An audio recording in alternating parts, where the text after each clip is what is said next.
The Lighthouse Pub, a great place by the water to meet up with friends. Of all the different boats lined up here on Chalong Bay, there's one that goes out almost every day and is very different from the others. Join me and find out why. Today I'm catching up with one of my old friends, Gordon Williams, who has a unique and successful business called River Rovers, which offers fully catered boat trips to a rather vast but little-known wonderland around Phuket and Phang Bay. What makes your trip more different from other trips? Well, when we leave the beach, all the speedboats that go out to Phi Phi and Ratcha, they all turn right or they go straight ahead. We turn left. We're the only company that goes left. And we go out into the wilds and get away from all the tourist boats, and where we go there's nobody, absolutely nobody. Thank you. This is our hostess Rak, Kun Rak, River Rovers hostess. Okay, we've just left Chalong Bay and we're heading towards the mangroves, and in the mangroves we normally see quite a few different types of birds. Yeah, we're likely to see the red shanks, and in fact there's a few right over there now, and I can see some white egrets, and there's a couple of grey egrets. Oh, and there's also a white-bellied sea eagle over there, so he's sitting up there waiting to dive for his fish and for his breakfast, I suppose. The wildlife-rich mangroves are a truly unique type of tree, which are essential to maintain the coastal ecosystem. They're also a birdwatcher's paradise, and Gordon has thought of everything.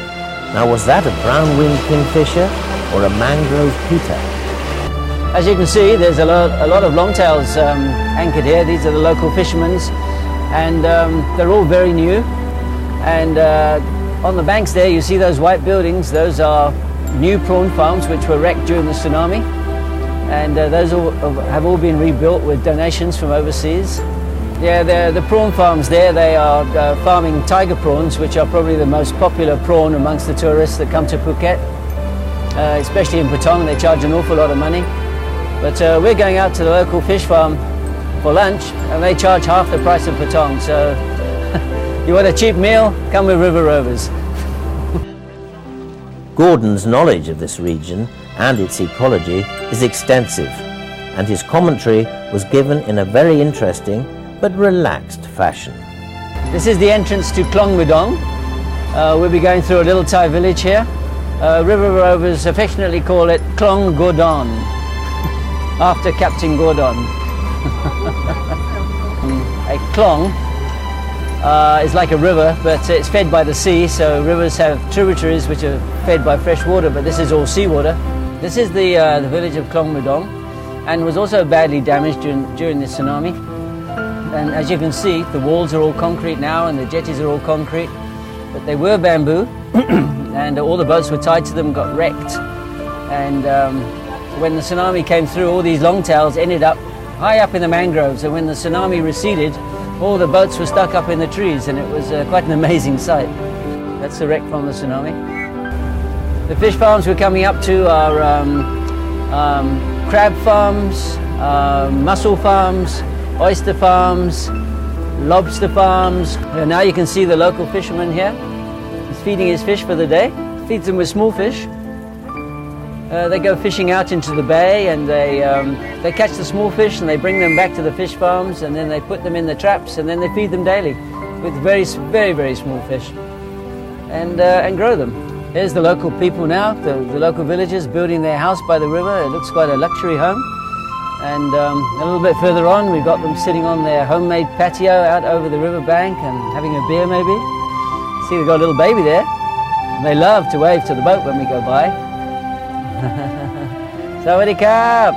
Sawadee Mai!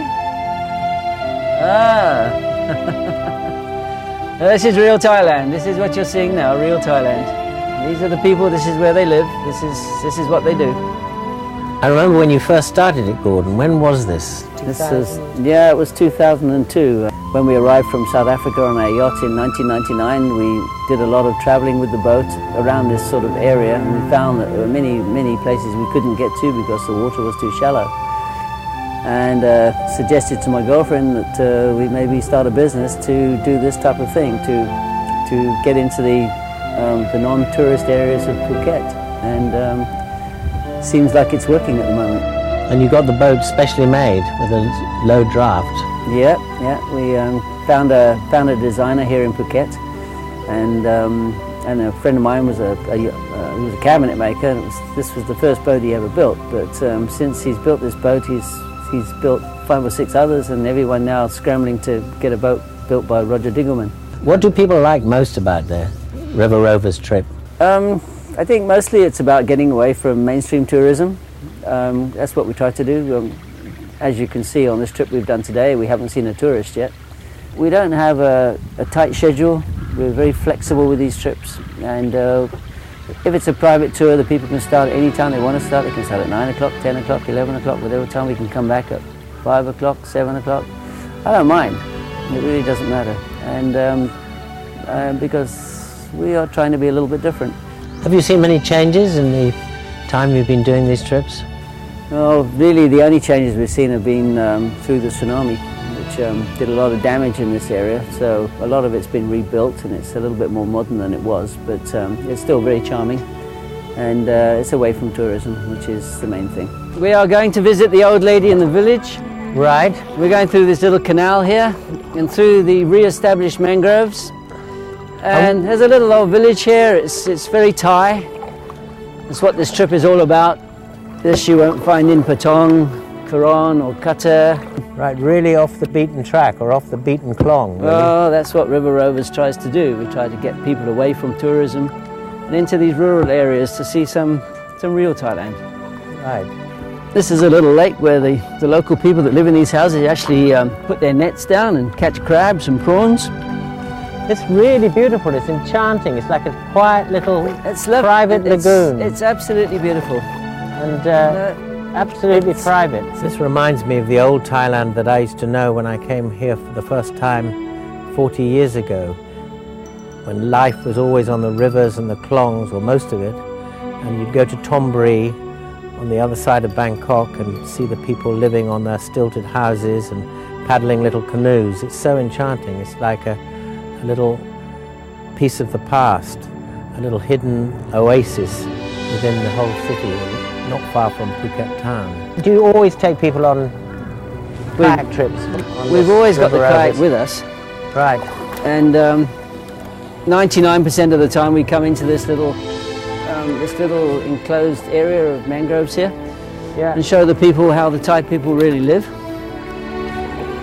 Yeah, so not so much of it left, certainly around in Phuket, is there? No. But in the rest of Thailand, probably rebuilt. This is very typical life in Thailand on the waterways. I'm really glad I came on this trip, Gordon. I can understand why you really love this particular little corner of Thailand. Well, we're coming up this gully now, which is the first time I've been up here with this big boat, but we've got 1.2 meters of water, so it's pretty clear. And we're searching for the monkeys. I don't really know where it goes, but I know the monkeys do get up here, so we're exploring a bit now, and hopefully we find the monkeys. So just keep your eyes peeled, and we're going to call for them.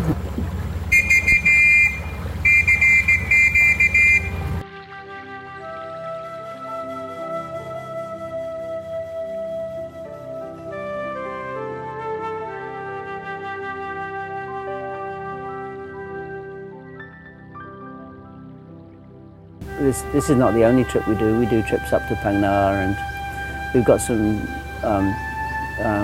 out-of-the-way little resorts that we visit, and we do day trips out of there. But we can also do liverboard trips. People can sleep on board and go away for 3 or 4 days on the boat, which is a lot of fun. And we're going out to the fish farm just now for lunch, and they definitely don't see any tourists. We are the only boat, the only company that takes tourists to the fish farms, and they're able to walk on the fish farms, go and experience how the Thai people really live. Our charming hosts were very happy to welcome us into their daily lives on their fish farm home. As a Farang, I couldn't imagine living on a structure like this, but it's just another fascinating part of life here in Thailand.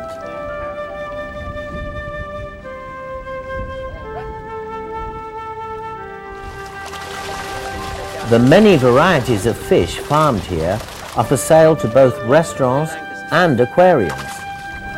Oh, look at those lobsters. Look at wow. 1,650 baht a kilo. Wow, why this Patong, color? 3,500 baht a kilo.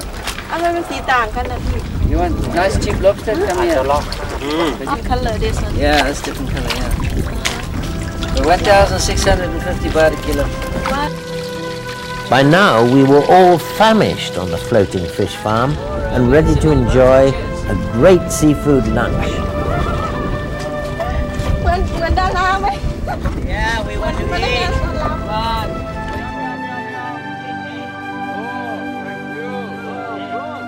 Well, we've had some good times on it too. Yeah, we Two sure good have. parties. Yeah, and they're still going, I think. Yeah, it's still going strong, yes. Okay, chok tikam. Chak tikam. Chak tikam.